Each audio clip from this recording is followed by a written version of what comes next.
Federal Drive is presented by GEHA, Government Employees Health Association, proudly providing health and dental benefits to federal employees and their families. Visit GEHA.com. This is a Federal News Network podcast.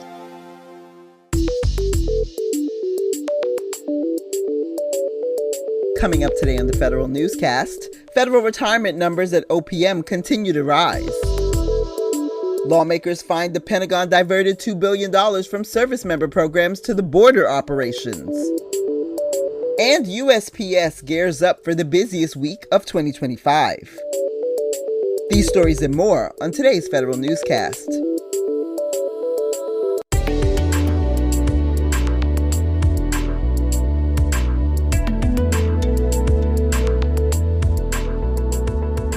Welcome to the Federal Newscast. I'm Michelle Sandiford.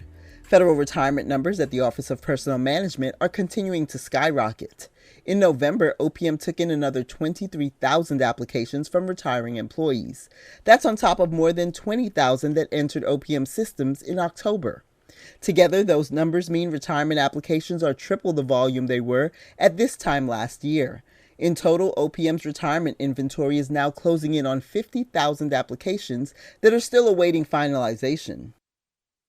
A group of lawmakers found the Pentagon has diverted at least $2 billion intended for barracks repairs, school upgrades for children of service members, and training programs to support the southern border mission. Federal News Network's Anastasia Obis has more. The department shifted about $1.3 billion to pay for the deployment of troops to the border. About $420 million was moved to assist with immigration detention operations, and over $40 million was used to pay for the military deportation flights. The diverted funds were meant to support projects including elementary schools at Fort Knox, an ambulatory care center and dental clinic, a jet training facility in Mississippi, and Marine barracks in Japan. DoD also sent the 10th Mountain Division, which was trained to conduct large-scale combat operations, to the border. Anastasia Obis, Federal News Network. Next week marks the busiest week of the year for the Postal Service. USPS says it's prepared to handle millions of packages and pieces of mail during its peak season, but it's also setting deadlines to ensure delivery before Christmas. USPS generally recommends sending first-class mail and ground advantage packages no later than December 17th to ensure delivery by December 25th. USPS says customers should also allow additional time for shipping to or from Alaska, Hawaii, Puerto Rico, and other U.S. territories. The Defense Department is accelerating its preparation for post-quantum cryptography. Federal News Network's Jason Miller tells us how.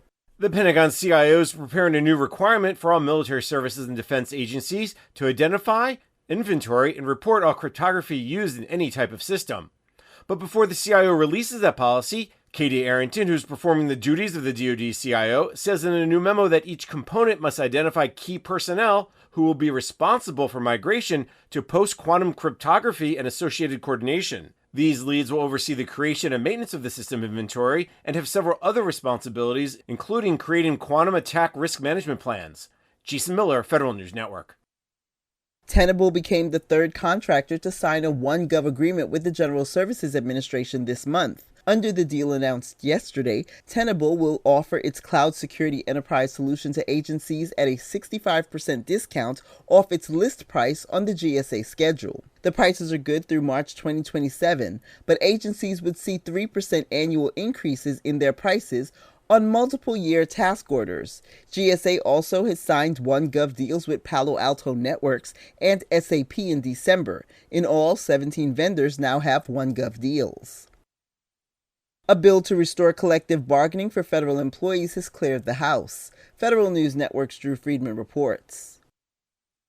Service members will see a 4.2% average increase in their basic allowance for housing in 2026, but the actual increases military households will receive will vary depending on where they are stationed and their pay grades. The calculation of the allowance is built to cover approximately 95% of average costs for off-base housing and utilities, leaving roughly a 5% out-of-pocket expense for service members. In 2026, these numbers range from $93 to $212. The new housing allowance rates will take effect January 1, 2026. The department estimates it will pay $29.9 billion in housing allowances to approximately 1 million service members. Hundreds of federal office space leases were terminated this year, but still far from targets set by DOGE. Federal News Network's Jory Heckman has more. For federal employees has cleared the House. Federal News Network's Drew Friedman reports. All House Democrats, along with 20 Republicans, voted in favor of the Protect America's Workforce Act, resulting in a vote of 231 to 195 to pass the legislation. If enacted, the bill would nullify President Trump's executive orders to cancel collective bargaining agreements at most agencies. Federal unions are now urging the Senate to take up the companion bill. Drew Friedman, Federal News Network. Service members will see a 4.2% average increase in their basic allowance for housing in 2026, but the actual increases military households will receive will vary depending on where they are stationed and their pay grades. The calculation of the allowance is built to cover approximately 95% of average costs for off-base housing and utilities, leaving roughly a 5% out-of-pocket expense for service members. In 2026, these numbers range from $93 to $212. The new housing allowance rates will take effect January 1, 2026. The department estimates it will pay $29.9 billion in housing allowances to approximately 1 million service members. Hundreds of federal office space leases were terminated this year, but still far from targets set by DOGE. Federal News Network's Jory Heckman has more. The General Services Administration carried out 260 lease terminations, saving about $112 million in annual costs. That's about 30% of the approximately 900 lease terminations it sent to landlords earlier this year. GSA began its mass termination of government-wide leases in the early days of the Trump administration, but by March, the agency began walking back hundreds of them. Former Doge leader Elon Musk said in a recent interview that Doge's cost-cutting efforts were, quote, somewhat successful. Jory Heckman, Federal News Network. You can find these stories and more on our website, federalnewsnetwork.com, and you can subscribe to the Federal Newscast along with the Federal Drive with Terry Gerton, wherever you get your podcasts. I'm Michelle Sandiford.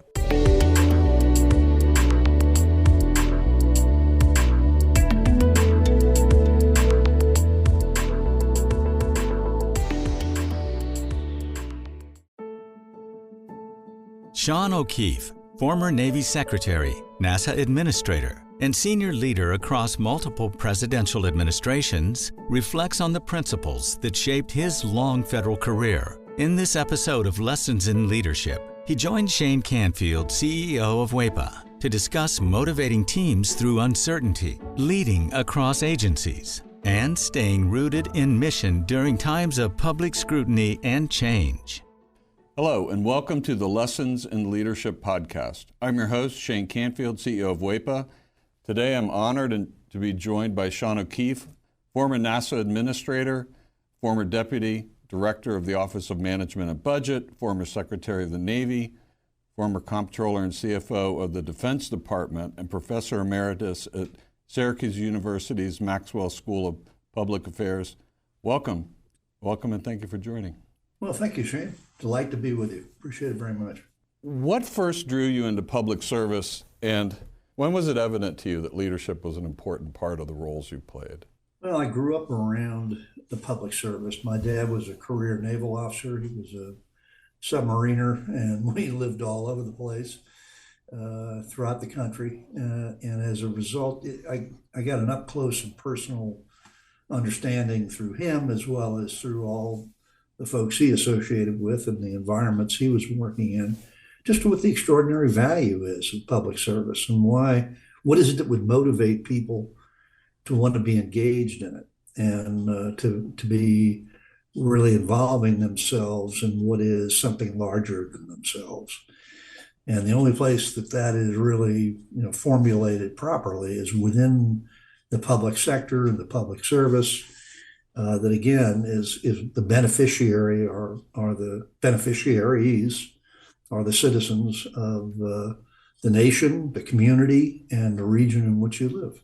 Did you think about leadership early on, saying, I need to be a great leader and therefore I'm going to learn how to do it, or did you just naturally evolve into it? Any thoughts on that?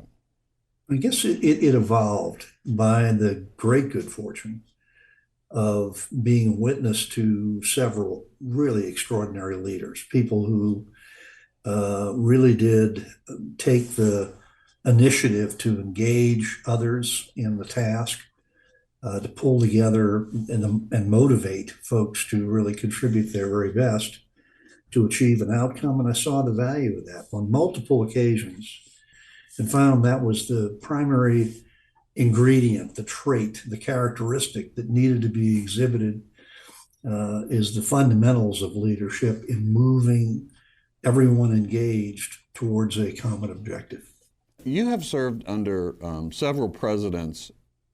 Can you talk a little bit about that? What were there challenges to overcome, or were you away from politics so you didn't get? Talk about that a little bit. How does it differ as you serve through a transition, or does leadership stay the same? Oh no, it's it's really critically important in transition cases, to be sure. But the two presidents that I served in their administrations were President George H.W. Bush and President George W. Bush in two different eras, obviously. But as a consequence, that was the closest I came to understanding the nature of the individuals who were in that ultimate leadership capacity, and their capability to motivate. Both of them were just extraordinarily inspiring people who motivated everybody to be part of the solution. But most importantly, they also had a capacity of really designating what needed to be done. And you knew that they were perfectly prepared to do it themselves. And that made the task that much more achievable. There were several different circumstances in understanding what the objectives of the senior leadership are all about. You've worked for different kinds of organizations, political administrations, and then government departments, agencies, and then private sector, and now academia. How does that affect your leadership style? Or do you find that leadership, the core tenets of leadership, are applicable no matter what the organization you find yourself in and having to lead? It doesn't matter where you are, that the core leadership characteristics are the same? Are they different? Are you adapting? Well, there's a common myth in my judgment, and I'm probably the minority view of this in the academic field of public management. That common myth is that you can't apply the same principles in the public sector that you do in the private sector. Yeah. I never found that to be an impediment. Okay. It was always a circumstance where, strategy, the focus on the talent, people engaged, the process to going through decision making, the integrity imperative that must be there in order to demonstrate the absolute conviction of what's intended here, as well as the moral standing of what it is you're attempting to achieve. All those factors are very much the same. It's going to have its nuances, and there are very distinctive, differentiators within those organizations and those sectors. But at the same time, those basic principles, those tenets, foundations of what make up organizations and organization theory, in so many ways are fundamentally the same. And how you employ those may be slightly nuanced to match the condition, but they all are imperative in the same direction. A little bit of a different direction. You were part of the very first cohort of what is now Presidential Management Intern Program, later became the Presidential Management Fellows Program. What did that early experience teach you about leading within government? The Presidential Management Intern Program, as it started, was designed for just that purpose, a focus on public management, a focus on implementation. And its evolution over time has been extraordinary. It mystifies me why that has been the subject now of an executive order that has dismantled it. And it's absolutely unconscionable given the nature of the hundreds, thousands of people who've moved through that program in the course of the last nearly 50 years that have gone on in some cases to be senior executives within the federal government, and in other cases, they've moved on to other kinds of pursuits.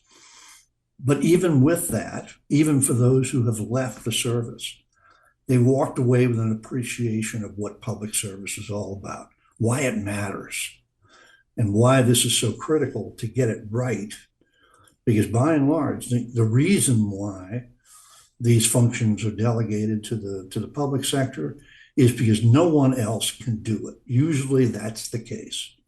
It takes that kind of focus of a public entity in order to achieve an outcome that frankly would not be achieved in other spheres. So as a result of that, it gave me an incredibly in-depth understanding of that process at a very early stage in my career that has lasted the entirety of that professional experience. A closing question: who has influenced your leadership style, and what about their example stays with you? And that question can be cast broadly. So, inside government, outside government, perhaps not government at all. Somebody that you've met, reported to, been mentored by, a broad net. But when you think about broadly, when you think about who has influenced you, who comes to mind? I would have to say that the number one, hands down, greatest influence during the course of my life was my dad. He was an engineer, so everything was a calculated risk.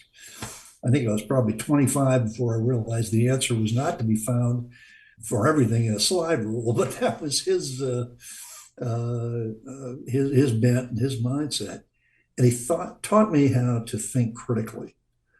And it really was one of the most extraordinary attributes. And he was an inspiring parent and mentor in so many ways. And all the different things I've done throughout the course of his life, I had the opportunity through much of it to be able to consult with him on a variety of things, and always walked away with a more informed perspective. Dad was an extraordinary public servant in his own right. Well, Sean, thank you very much for sharing your insights and experiences. It has been a pleasure talking. I'm delighted to be with you, Shane. Thank you so much for doing this. And this is Shane Canfield, CEO of WEPA, reminding you to empower your team and embrace challenges. Until the next time on Lessons in Leadership. Find the full podcast and future episodes of Lessons in Leadership on the Federal News Network app and anywhere you enjoy your podcasts.